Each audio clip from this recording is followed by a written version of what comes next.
नमस्कार, स्वागत है आप सभी का अपने YouTube चैनल दिव्यदा इनसाइट में। गत वीडियोस में हम बहुत विस्तार से चर्चा कर चुके हैं शिक्षण और शिक्षा क्या है, इनकी अवधारणाएं क्या हैं, इनकी परिभाषाएं किस प्रकार से शिक्षाविदों द्वारा दी गई, साथ ही ब्लूम टैक्सोनॉमी अर्थात शिक्षण के उद्देश्यों के वर्गीकरण के भीतर हमने सामान्य उद्देश्य और विशिष्ट उद्देश्यों के रूप में ब्लूम टैक्सोनॉमी को, ब्लूम के वर्गीकरण को विस्तार पूर्वक जाना। यदि आप वह वीडियोस देखना चाहते हैं तो डिस्क्रिप्शन बॉक्स में दिए प्लेलिस्ट के लिंक पर क्लिक करके देख सकते हैं। आज हम प्रारंभ करते हैं लेवल्स ऑफ टीचिंग।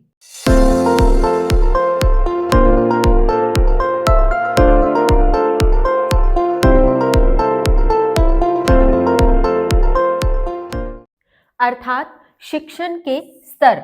शिक्षण के स्तर अथवा लेवल्स ऑफ टीचिंग की जब बात आएगी तो हम यह चर्चा करेंगे कि शिक्षण किन स्तरों से होकर गुजरता है, कौन से ऐसे मुख्य सोपान हैं, कौन से ऐसे मुख्य चरण हैं, कौन से ऐसे मुख्य वह स्तर हैं जिनके माध्यम से होकर यदि शिक्षण निकले तो वह प्रभावी शिक्षण की श्रेणी में आएगा। सबसे पहले हम बात करेंगे स्मृति स्तर की। स्मृति स्तर जो कि अपने नाम से ही अर्थ को प्रकट कर रहा है, अर्थात किस पर आधारित है? स्मरण पर। अब मुख्य बात क्या है कि इसके प्रस्तावक कौन है, यानी कौन है जिन्होंने इस स्मृति स्तर को महत्व दिया या इसकी प्रस्तावना की पेशकश की, तो वे हैं हर्बर्ट। कौन है? हर्बर्ट। अब हर्बर्ट के पूरे नाम की यदि बात करें तो पूरा नाम है जोहन फ्रेडरिच हर्बर्ट। पूरा नाम अक्सर परीक्षा में पूछ लिया जाता है, इसलिए हमें यह ध्यान में रखना है। फिर दूसरे इनकी विस्तार से चर्चा करेंगे, अभी हम इन स्तरों के नाम पर चर्चा करते हैं। दूसरा स्तर है बोध स्तर। बोध स्तर अर्थात समझ विकसित हो जाना, स्मृति स्मरण हो जाना। बोध स्तर कहता है कि स्मरण से एक स्तर और ऊपर जाकर हमें बोध विकसित हो जाए, यानी हमें समझ में आ जाए, यह शिक्षण का स्तर है। इसके प्रस्तावक कौन है? मॉरिसन। पूरा नाम हेनरी सी मॉरिसन। फिर हम बात करें चिंतन स्तर की। जब हम स्मरण कर ले फिर समझ आने लगे, उस समझ पर अब क्या करना होगा? चिंतन करना होगा। यही शिक्षण का सबसे प्रमुख स्तर है। तो चिंतन स्तर किस पर महत्वपूर्ण किस पर बल देता है? विचारों पर बल देता है, यानी विचार से ही चिंतन होगा। इसके प्रस्तावक कौन है? हंट। पूरा नाम देखें तो मॉरिस पी हंट। इस प्रकार से हमें पहले तो यह ध्यान रखना है कि शिक्षण के मुख्य स्तर कितने हैं? 3 हैं। कौन कौन से? स्मृति स्तर, बोध स्तर और चिंतन स्तर। अब जैसा कि हमने ब्लूम टैक्सोनॉमी में भी हायरार्की पर बात की थी, ठीक वैसे ही यह स्तर भी हायरार्की पर काम करते हैं। अर्थात हायरार्की की जब बात होगी तो जो सबसे पहले हमने स्मृति स्तर की बात की थी वो कहाँ आ जाएगा? सबसे निम्नतम सोपान पे आ जाएगा। स्मृति स्तर क्या काम करता है? रटने का काम करता है। स्मरण की जब बात कर रहे हैं तो स्मरण में वह रटने पर बल देता है, इसलिए यह सबसे निम्न पायदान पर आ जाता है। दूसरा स्तर जिसकी हमने बात की अवबोध स्तर, जो किस पर बल देता है? समझ पर बल देता है। वह इसके स्मृति स्तर के उच्चतम पायदान पर आ जाएगा। और सबसे अंत में हमने बात की थी चिंतन स्तर की, किंतु जब हायरार्की की बात होगी तो वह सबसे शीर्ष स्थान पर चला जाएगा। चिंतन स्तर जिसमें विचार किया जाता है, चिंतन पर बल दिया जाता है, तो हायरार्की की जब बात होगी तो सबसे शीर्ष स्तर पर यह आ जाएगा। हायरार्की सदैव इस प्रकार में, इस ऑर्डर में काम करती है। इस पर हम पहले भी ब्लूम टैक्सोनॉमी के अंतर्गत बहुत विस्तार से चर्चा कर चुके हैं। तो हमें 3 स्तर याद रखने हैं, स्मृति स्तर, बोध स्तर और चिंतन स्तर। लेकिन यदि यह पूछ लिया जाए कि शिक्षण का सबसे सर्वश्रेष्ठ या शीर्षस्थ स्तर कौन सा है, तो हम क्या कहेंगे? चिंतन स्तर। और यदि यह पूछ लिया जाए कि शिक्षण का सबसे निम्नतम स्तर कौन सा है, तो कौन सा आ जाएगा? स्मृति स्तर। इस प्रकार से हमें इसे ध्यान में रखना है, इसलिए हायरार्की को काम में लिया जाता है। अब जब बात हमने हर्बर्ट की जिन्होंने किस स्तर का प्रस्ताव दिया? स्मृति स्तर का। तो जब हर्बर्ट की बात की है तो हर्बर्ट की पंचपदीय प्रणाली पर बात न हो यह उचित नहीं। तो हम बात करते हैं हर्बर्ट की पंचपदीय प्रणाली, जिससे अक्सर प्रश्न पूछ लिए जाते हैं। अब यहाँ आपको कुछ कॉलम्स दिखाई दे रहे हैं, इधर 4, इधर 5। हम बात कर रहे हैं हर्बर्ट की पंचपदीय प्रणाली की। सबसे पहली जानकारी कि हर्बर्ट के द्वारा प्रारंभ में केवल 4 बिंदुओं पर ही बात की गई थी। मुख्य या मूल जिसकी हम बात करें तो मूल 4 ही बिंदु थे, और वो बिंदु थे पहला स्पष्टता, दूसरा संबद्धता, तीसरा व्यवस्थित और चौथा प्रयोग। वे कहते थे कि शिक्षण सदैव स्पष्ट होना चाहिए, शिक्षण सदैव संबंध बनाए रखता हुआ होना चाहिए। संबंध किससे? जीवन शैली से, एक ज्ञान का दूसरे ज्ञान से संबंध, एक शिक्षक का उसके शिष्यों से संबंध, इस प्रकार का शिक्षण होना चाहिए। फिर उन्होंने कहा शिक्षण सदैव व्यवस्थित क्रम में होना चाहिए, और अंत में वे कहते थे कि शिक्षण प्रयोग में भी आए ऐसा होना चाहिए। तो मूल की यदि बात करें तो हर्बर्ट के द्वारा 4 दिए गए थे। फिर हर्बर्ट के एक शिष्य थे जिलर, शिष्य का नाम था जिलर। जिलर ने क्या किया? जिलर ने इस स्पष्टता वाले कॉलम को, जिलर ने इस स्पष्टता वाले बिंदु को 2 टुकड़ों में बांट दिया, पहला प्रस्तावना और दूसरा प्रस्तुतिकरण। जब हर्बर्ट ने कहा कि शिक्षण स्पष्ट होना चाहिए तो जिलर कहते हैं किस प्रकार का स्पष्ट?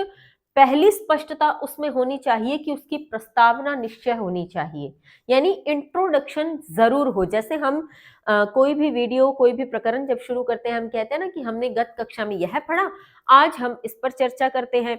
तो इस प्रकार से किसी ना किसी आधार पर वह प्रस्तावना को लिए हुए, इंट्रोडक्शन को लिए हुए होना चाहिए। फिर उन्होंने कहा जब प्रस्तावना हो जाए तो प्रस्तुतिकरण की बात होनी चाहिए। जैसे अब जिसने बीएड की है या जो बीएड कर रहे हैं और जो शिक्षक की वर्ग की तैयारी कर रहे हैं, वे सब जानते हैं कि हमने एक जो उद्देश्य कथन है उस पर सदैव बात की है। जब हम प्रस्तावना प्रश्न कर लेते हैं अपने पाठ योजना में तो हम क्या करते हैं? उद्देश्य कथन अर्थात प्रस्तुतिकरण में एक सेंटेंस बोलते हैं कि आज हम इस पर विस्तार से अध्ययन करेंगे। तो वो है प्रस्तुतिकरण की प्रस्तुतिकरण इतना प्रभावी होना चाहिए, प्रस्तावना इतनी प्रभावी होनी चाहिए कि वह शिक्षण पूर्ण रूप से स्पष्ट प्रतीत हो।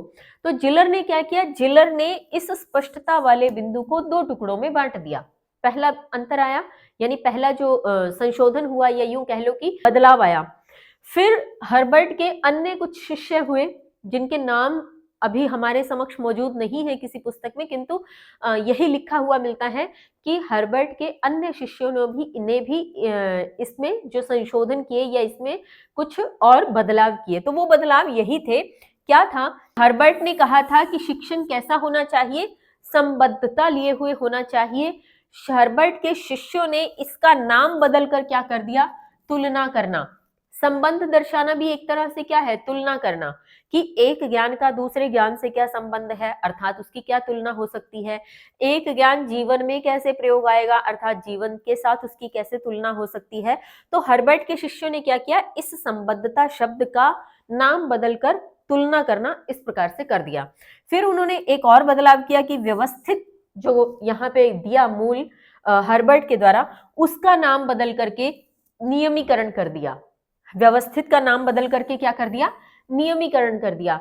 व्यवस्थित करना भी क्या है? एक प्रकार से जो शिक्षण करवाया जा रहा है वह पूर्ण व्यवस्थित हो, अर्थात नियमों में बंधा हुआ हो, नियमीकरण हो उस शिक्षण के अंतर्गत। तो बात एक ही है, बस नाम थोड़ा सा और यूं कह लीजिए मुख्य कर दिया, या बहुत महत्वपूर्ण नाम यहाँ पर वो ले आए, और प्रयोग को प्रयोग ही रहने दिया। अब बात ये थी कि हर्बर्ट ने दिए तो ये 4 थे नाम, लेकिन उनके शिष्यों के द्वारा एक शिष्य जो जिलर, जिसका नाम अक्सर मिल भी जाता है, तो जिलर ने तो क्या किया? स्पष्टता वाले बिंदु को 2 टुकड़ों में बांट करके प्रस्तावना और प्रस्तुतिकरण कर दिया, और अन्य शिष्यों ने 2 के नाम बदल करके डाल दिए, और एक अंतिम जो चौथा यहां पर मूल था वो यहां 5वें स्तर पे चला गया। अब ये है कि इन शिष्यों ने इतना बदलाव तो किया लेकिन अपना नाम नहीं दिया, या यूं कह लीजिए उन्होंने अपने गुरु को महत्व देते हुए, गुरु की ही उपासना करते हुए इसे हर्बर्टीय पंचपदी प्रणाली के नाम से ही विख्यात कर दिया। उन्होंने यह सब करके अपने गुरु को ही समर्पित कर दिया, इसलिए उनके शिष्यों के द्वारा यह किए जाने के उपरांत भी इसे ही हर्बर्ट की पंचपदीय प्रणाली कहा जाता है। तो अब हमें मुख्य क्या ध्यान में रखना है कि हर्बर्ट के द्वारा मूल रूप से शिक्षण के कितने जो अंग बताए गए वो 4, या प्रभावी शिक्षण के लिए कौन से मुख्य बताए गए, 4 बताए गए थे, और उनके नाम स्पष्टता, संबद्धता, व्यवस्थित और प्रयोग। और शिष्यों के द्वारा जो संशोधन किया गया, संशोधन के पश्चात हमारे पास भाग कितने हो गए, 5, और 5 भागों में कुछ नाम भी बदल गए, कुछ नए जुड़ गए। इस प्रकार से यह होते हुए भी हर्बर्ट की पंचपदीय प्रणाली ही कहलाई। तो ये हमें विशेष रूप से ध्यान में रखना है। हर्बर्ट का नाम आया था तो हमने हर्बर्ट की पंचपदीय प्रणाली पर बात कर ली। अब हम विस्तार से चर्चा करते हैं शिक्षण के स्तरों की, जिसपे हमने अभी नाम पर ही बात की थी। पहला स्मृति स्तर, दूसरा बोध स्तर और तीसरा चिंतन स्तर। तो स्मृति स्तर में देखें क्या है। स्मृति स्तर, इसमें एक इंद्रिय या द्वि इंद्रिय अनुदेशन होता है। एक इंद्रिय या द्वि इंद्रिय अनुदेशन क्यों? क्योंकि स्मृति केवल स्मरण करने पर अर्थात रटने पर बल देती है।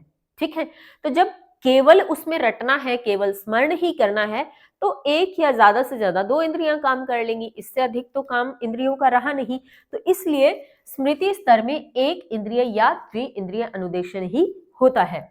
फिर इसके मुख्य प्रस्तावक कौन? Johan Friedrich Herbert. ये नाम जरूर याद रखने हैं आपको। अक्सर प्रश्न यहीं से पूछे जाते हैं कि स्मृति स्तर के प्रस्तावक कौन है, बौद्ध स्तर किनके द्वारा दिया गया, या उसके प्रस्तावना किन्होंने दी, या नाम देकर के और स्तर पूछ लिया जाए कि हर्बर्ट निम्न में से शिक्षण के किस स्तर को अधिक मुख्य मानते थे, या हर्बर्ट के द्वारा किसकी प्रस्तावना दी गई। तो हमें नाम याद होना चाहिए किसकी? स्मृति स्तर की। फिर यह शिक्षण प्रक्रिया का पहला व निम्नतम स्तर है। हमने जब हायरार्की की बात की तो हमने देखा कि स्मृति स्तर हायरार्की में सबसे निम्न पायदान पर आ गया। पहला चरण है लेकिन निम्न स्तर है। ठीक है, फिर यह तथ्यों को रटने व अभ्यास के लिए प्रेरित करता है, यानी केवल रटने का अभ्यास, केवल स्मरण करना, याद करना, यही इसमें रखा जाता है। इसमें सूझबूझ का अभाव होता है।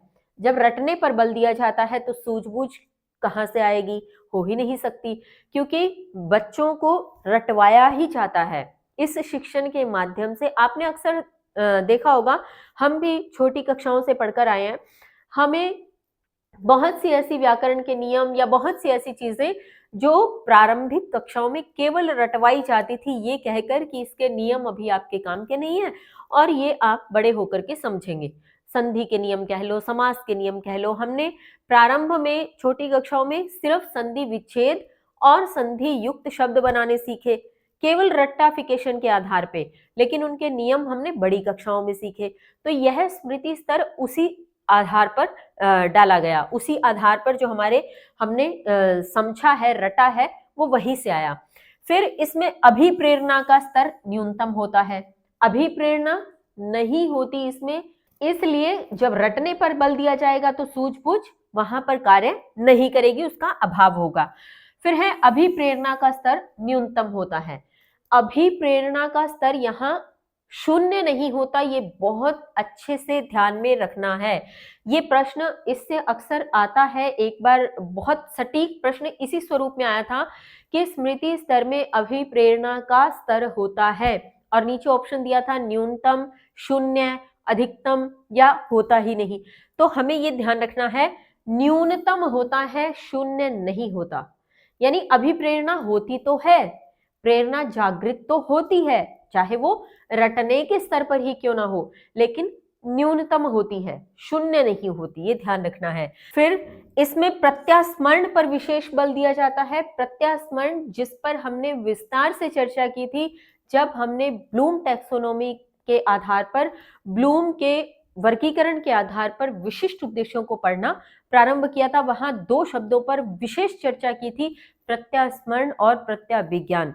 तो प्रत्यास्मरण कहाँ काम करता है? स्मृति स्तर पर काम करता है, या प्रत्यास्मरण पर बल दिया जाता है। इसमें छात्र सही अभिभूत कर पाने में असमर्थ होते हैं, ये ध्यान रखना है। सही अभिभूत कर पाने में असमर्थ क्यों? क्योंकि जब रटने पर बल दिया जा रहा है, केवल स्मृति पर बल दिया जा रहा है, तो उन्हें सही गलत से कोई फर्क नहीं पड़ रहा। वे सही को समझ पाने में या सही को अभिभूत कर पाने में असमर्थ है, क्योंकि उन्हें केवल रटवाया जाता है। और अंत में है संश्लेषण व मूल्यांकन की क्रियाएं सीख पाने में असमर्थ होते हैं। अर्थात स्मृति स्तर पर आधारित शिक्षण में बच्चों को जब केवल रटवाया जाता है तो उन्हें संश्लेषण या मूल्यांकन की क्रियाओं से परिचय उनका नहीं करवाया जाता, तो ऐसी स्थिति में संश्लेषण या मूल्यांकन की क्रियाओं को सीख पाने में बच्चे असमर्थ होते हैं। तो ये विशेष रूप से आपको ध्यान में रखना है कि स्मृति स्तर किस प्रकार से कार्य करता है, क्या इसके मुख्य बिंदु हैं। अब बात करते हैं अवबोध स्तर की। अवबोध स्तर जिसमें बहु इंद्रिय अनुदेशन होता है, इसमें ज्ञान इंद्रियां व कर्म इंद्रियां शामिल होती हैं। अब देखिए प्रश्न कहां से बना, एक इंद्रिय या द्विइंद्रिय अनुदेशन किसमें होता है, स्मृति स्तर में। बहु इंद्रिय अनुदेशन किसमें होता है, बोध स्तर में। ठीक है, तो ये ध्यान रखेंगे। क्यों? क्योंकि यहाँ पे समझ की बात आ रही है। जब समझ की बात आ रही है तो स्मृति से और एक स्तर ऊपर जाकर हम अन्य इंद्रियों का भी प्रयोग करेंगे। फिर है इसके मुख्य प्रस्तावक, हमने पहले बात की हेनरी सी मॉरिसन। उसके पश्चात देखें तो केवल याद करना पर्याप्त नहीं है, समझना अति आवश्यक। यानी स्मृति स्तर में केवल याद करना था, स्मृति स्तर में केवल रटने पर बल था, लेकिन यहाँ ये कह रहे हैं केवल याद नहीं करना, समझना, जो स्मरण किया है, जो पढ़ा है, जो पढ़ाया है शिक्षण, वो समझाने पर भी अत्यधिक बल देना है। फिर इसमें सामान्यीकरण की क्षमता को विकसित किया जाता है। सामान्यीकरण शब्द से तात्पर्य, सामान्यीकरण होता है नियमों में बांधना। कैसे? जैसे हमने किसी एक एनवायरनमेंट को लेकर या किसी भी एक मुख्य बिंदु पर अलग अलग बहुत सारी चीजें समझी, बहुत सारी चीजें सीखी, फिर हम उन सब चीजों का संकलन कर एक नियम बनाते हैं कि ये इस प्रकार से हो सकता है ना। तो वो होता है सामान्यीकरण, यानी नियम में बांध देना, नियमीकरण कर देना। फिर है इसमें शिक्षण के उद्देश्य सूझबूझ युक्त होते हैं। अब ये जो सिमिलर वर्ड होना सभी में, वहां से प्रश्न अधिकांशतः आते हैं। जैसे हमने पहले इंद्रियों की बात की कि स्मृति स्तर में एक या द्विइंद्रिय अनुदेशन, लेकिन बोध स्तर में बहुइंद्रिय अनुदेशन। अब ये है सूझबूझ युक्त, और स्मृति स्तर में हमने पढ़ा था सूझबूझ का अभाव होता है। तो ये बड़े ध्यान से याद करना है, सूझबूझ का अभाव होता है स्मृति स्तर में और सूझबूझ से युक्त होता है बोध स्तर। ठीक, तुलनात्मक ज्ञान प्रस्तुत करने में सक्षम बनाया जाता है, क्योंकि इसमें रटने से ऊपर समझ की बात की गई। तो जब समझ की बात की गई तो तुलना करना भी सिखाया जाएगा, और जब तुलना करना सिखाया जाएगा तो तुलनात्मक ज्ञान जो है वह करने में भी बच्चों को सक्षम बनाया जाता है। सामान्यीकृत सिद्धांतों को अन्य स्थिति में प्रयोग करने के योग्य बनाया जाता है। यानी अब यहाँ जो सामान्यीकरण की बात की थी, यानी नियम बन गए थे, उन नियमों को, उन सिद्धांतों को अन्य स्थितियों में भी प्रयोग करना इस शिक्षण के माध्यम से सिखाया जाता है। ये बोध स्तर का प्रारूप है। उसके पश्चात हम चलते हैं चिंतन स्तर पर। चिंतन स्तर में सृजनात्मक अनुदेशन होता है। अब वही एक बात फिर से हम यहाँ दोहराएंगे, क्योंकि अनुदेशन शब्द इसमें भी आया है। स्मृति स्तर में एक या द्विइंद्रिय अनुदेशन, बोध या अवबोध स्तर में बहुइंद्रिय अनुदेशन, और चिंतन स्तर में सृजनात्मक अनुदेशन। तो यहाँ से प्रश्न आने की संभावना बढ़ जाती है। फिर इसके मुख्य प्रस्तावक कौन है? मॉरिस पी हंट, ये इनका पूरा नाम। यह शिक्षण का अंतिम व उच्चतम स्तर है। ये वही हायरार्की वाली बात जिसे हमने समझा था। चूंकि चिंतन स्तर शिक्षण के स्तरों का अंतिम स्तर है, किंतु हायरार्की की बात होगी तो यह शीर्ष स्तर पर चला जाएगा, उच्चतम स्तर को, शीर्ष स्थान को प्राप्त कर लेगा। इसमें समस्या केंद्रित दृष्टिकोण संबंधी शिक्षण होता है। समस्या केंद्रित दृष्टिकोण क्यों? क्योंकि जब पहले स्मृति के आधार पे स्मरण करवाया गया, अवबोध के आधार पे समझाया गया, तो चिंतन के आधार पे अब विचार कर कोई ना कोई समस्या केंद्रित उसको सॉल्यूशन निकालने के लिए सिखाया जाता है कि समस्या को आधार बनाकर, समस्या को केंद्र बनाकर कैसे उस पर विचार करना है, कैसे उसका समाधान निकालना है। इसलिए समस्या केंद्रित दृष्टिकोण संबंधी इसमें शिक्षण होता है। इसमें कक्षा का वातावरण खुला व स्वतंत्र होता है। कक्ष का जो वातावरण है वो बच्चों को फ्री ऑफ हैंड छोड़ा जाता है। उन्हें कोई प्रॉब्लम अर्थात समस्या दे दी जाती है कि इस समस्या से संबंधित आप इस पर अब करिए, क्या कर सकते हैं। तो वे बच्चे समस्या को समझते हैं, उसके आधार पे उस समस्या को दूर करने के लिए निष्कर्ष निकालने के प्रयास करते हैं, उस पर चिंतन करते हैं, विचार करते हैं, और फिर अपने शिक्षक से उस आधार पे बात करते हैं। एक चीज और कि इसमें जो शिक्षक है वो अनुदेशक के रूप में होता है। अनुदेशक यानी एक तरह से मार्गदर्शक के रूप में, ठीक है। तो एक और चीज यहाँ साथ साथ हम ध्यान रखते चलेंगे कि इस प्रकार का जो शिक्षण है, जो चिंतन स्तर की हम बात करें, ये उच्च कक्षाओं के लिए उपयोगी है, उच्चतर कक्षाओं के लिए उपयोगी है। स्मृति स्तर की जो बात की थी वो प्रारंभिक कक्षाओं के लिए, फिर अवबोध स्तर की बात की तो माध्यमिक कक्षाओं के लिए, और जब चिंतन स्तर की बात करेंगे तो उच्च स्तर की जो कक्षाएं हैं उनके लिए यहाँ पर बात होगी। तो यहाँ पर कक्षा का वातावरण खुला व स्वतंत्र होता है ताकि बच्चे समस्या केंद्रित होकर के उस पर विचार कर सके, आपस में परामर्श कर सके, बातचीत कर सके और फिर अपने शिक्षक से परामर्श कर सके। फिर है इसमें विचारशील स्तर की शक्ति विकसित की जाती है जिससे तर्क और कल्पना शक्ति द्वारा समस्या समाधान कर सके, क्योंकि विचार जब उनमें जनरेट होने लगते हैं, विचार उत्पन्न होने लगते हैं, तो विचारशील स्तर की शक्ति विकसित होती है और इसी शक्ति से क्या होता है, वे आपस में क्या करते हैं, तर्क वितर्क करते हैं कि समस्या को आधार बनाकर उन्होंने जो चिंतन किया उस चिंतन पर सभी बच्चे अपनी अपनी क्या राय रखते हैं, वे एक दूसरे से बात करते हैं, कोई तर्क करता है तो कोई वितर्क करता है, आपस में एक दूसरे से तर्क वितर्क करते हुए कल्पना शक्ति के माध्यम से समस्या समाधान तक पहुंचते हैं।